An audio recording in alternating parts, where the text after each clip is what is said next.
Rostov-on-Don, Russia, October 1982. A special task force is desperately searching for a serial killer. The investigation had begun 4 months earlier when the body of a 13-year-old girl was found in a desolate patch of forest. With the identification of the bodies and then forensic tests of the remains.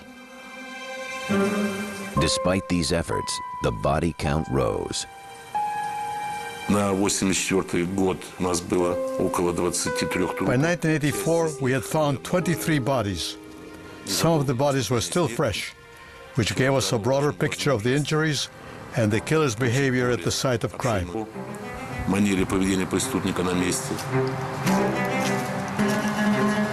of the victims were young girls and boys who had been discovered in the wooded areas around Rostov. All had been mutilated.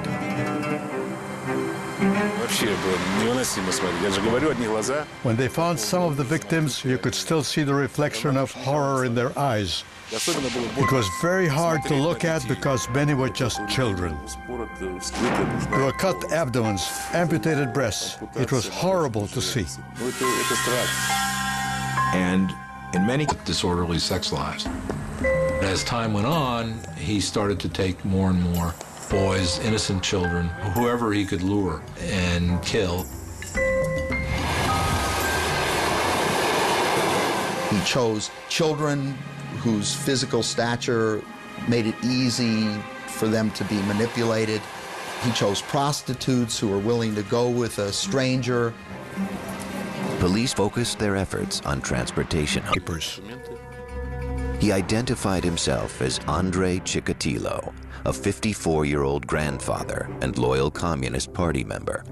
The detective did not have enough reason to hold Chikatilo. He did, however, file a report on the incident. 24 hours later, a passerby discovered a girl's body in the same woods. It happened the next day.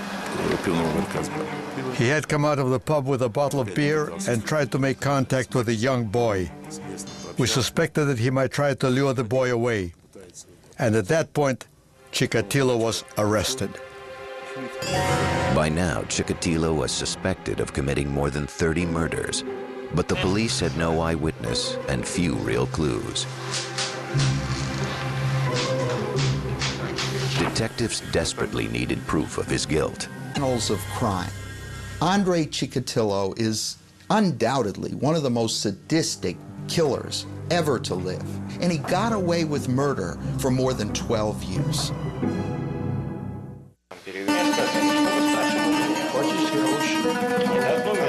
November 1990. Police in Rostov-on-Don, Russia, were interrogating suspected serial killer Andrei Chikatilo. For 12 years, a sadistic killer had raped and murdered dozens of women and children. Authorities believed Chikatilo was the culprit. But so far, the father of two had admitted nothing. By law, authorities had 10 days to link him to the murders. Otherwise, Chikatilo would go free. On the 9th day, we invited the psychiatrist Bukhanovsky to talk to Chikatilo one-on-one.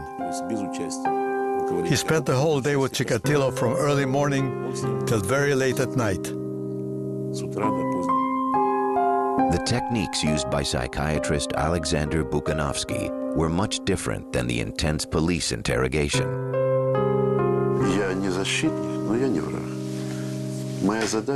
I explained I wasn't his enemy, although not a defender either.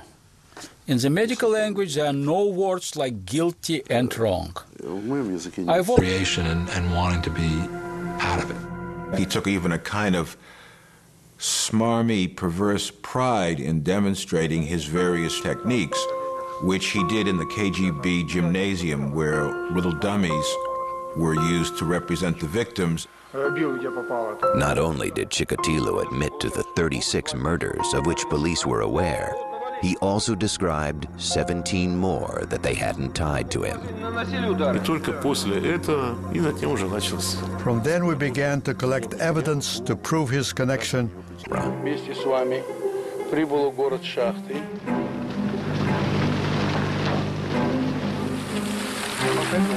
Walking between the gravestones of a small public cemetery, Chikatilo brought them to the site of a shallow, unmarked grave. Police dug until finally a child sneaker emerged through the earth.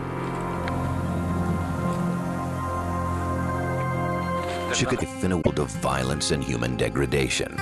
He was born in 1936 in the Ukrainian village of Yablachnoye. Joseph Stalin ruled the Soviet Union with an iron fist, and famines devastated the Ukrainian people. There were serious food shortages in Ukraine, partly as a result of the devastation of the war, and partly as a result of the agricultural policies of the Stalin-era Soviet Union. That as a young teen, he became an active member of the Communist Youth League. Chikatilo was very genuine in his belief, in his professed public belief in communism. But with the onset of puberty, young Andrei realized that he was not like the other boys in the Youth League. He never fit in very well, and he felt embarrassed and humiliated generally about his lack of sexual prowess. His social circle consisted of much younger children, with whom he felt comfortable because they understood him, or elderly people who liked him because he was always a good boy. As a teenager, Andrei was attracted to young girls, but he was humiliated when he found himself unable to perform sexually. At that point, he was probably as attractive a man as he was ever going to be, and started having courtship with a girl in the village. Acceptability, if you will, another layer to cover up what really existed with Chikatilo.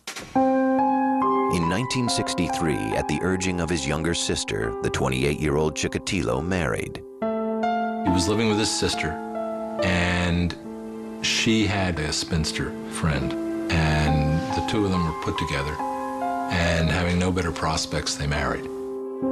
His new wife, Feodosia, was a 24-year-old daughter of a coal miner. At last he had found a person in life with whom he could communicate and relate and have something approaching normal emotional closeness. He never was capable of normal sexual relations with her, but there was, through a kind of masturbation and insemination process, an effort made to conceive children. In 1965, they were successful, to see.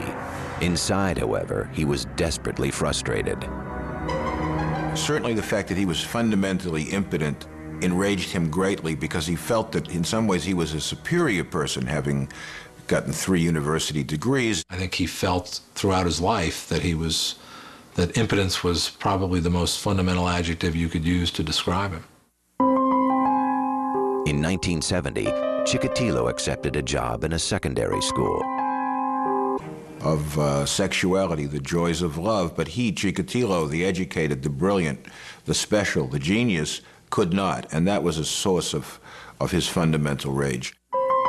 In the early 1970s, Chikatilo responded to his anger and frustration by secretly molesting students, both male and female. He felt so profoundly rejected by adults, he was unable to have sexual relationships with consenting adults, so he instead went to vulnerable children. He moved his family to the nearby town of Shakti. There he found a new position, teaching at vocational school number 33. Chikatilo's wife knew that he had little problems. He was involved with bothering the children at school, but they had put that behind them, and she had forgiven her husband. But unknown to his wife and family, Andrei Chikatilo was constructing another life to action. First, he acquired a small shack in a rundown neighborhood. In December, he took a 9-year-old girl there. Her name was Yelena Zakatnova. Her friends called her Lena. He'd met her at a bus stop and offered her something Soviet children rarely enjoyed: bubble gum. She agreed to follow him to the house. He encountered this girl and first discovered with her that violence on the body of a girl was something that would get him excited. As he began to molest her, he grew increasingly excited and wanted more direct sexual contact with her. He was unable to perform sexually, so he used a knife instead. It was the moment when he discovered that murder was his passion. After that, he knew himself in a new way. Afterward, he carried Lena to the nearby children. He did not fall into any of the categories that they were used to looking for criminals in.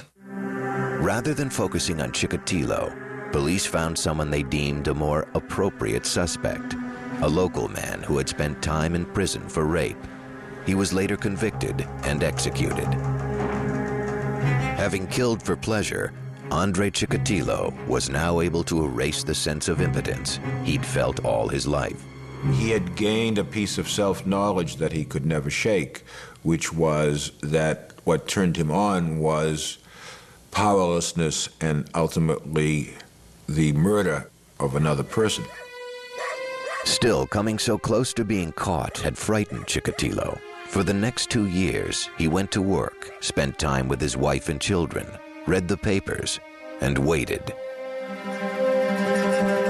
He quit teaching to become a supply supervisor, or tolkach, a position unique to the dysfunctional Soviet economic system, where contracts for raw materials often went unfulfilled. The job of a tolkach was to go around to the various enterprises and try to get them to send the cement or send the rubber or send the steel or whatever it was that was necessary.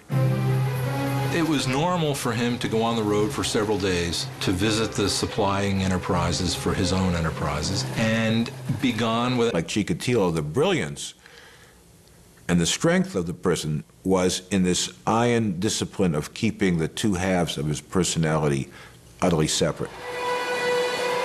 For over 2 years, Chikatilo managed to keep his murderous rage under control. But finally, the dark side of his personality resurfaced. On September 3rd, 1981, while passing a library in Rostov-on-Don, every case, whether he was dealing with the young boys, the young girls, or the young women, it was essential for Chikatilo to establish physical dominance and control over the victim. Gratification has been mixed up with anger and hostility, and one complements the other to the degree that you can't even separate them. He became intensely excited and even would spontaneously ejaculate during that mutilation that had taken place. Then he cut off pieces of his victims' bodies. Chikatilo admitted making the incisions, admitted removing the uterus, but would never quite cop to the fact that he ate the uterus. He said, I liked to nibble on it. They were so pink and springy, those were the words he used. What had started as a quest for sexual satisfaction had now become a murder. 2 Rostov detectives spotted a 6-foot-tall man wearing a black fur cap. He was trying to make conversation with a young girl. It was decided not to detain him on the spot, but follow up and see what he was going to do. The officers tailed the suspect as he approached one young woman after another. Eventually, they observed him fondling a prostitute in a deserted station. This act of public Leninist party member, he was eventually released. They were looking for a young killer who had a criminal record, who might have been known as a sexual pervert in his community. He had gray hair, thick glasses. He was tall and skinny with a little pouch of a belly. He seemed to be just another face in the crowd of people that you would see in a provincial Soviet city. In addition, police laboratories mishandled a blood test that could have tied Chikatilo to the crimes.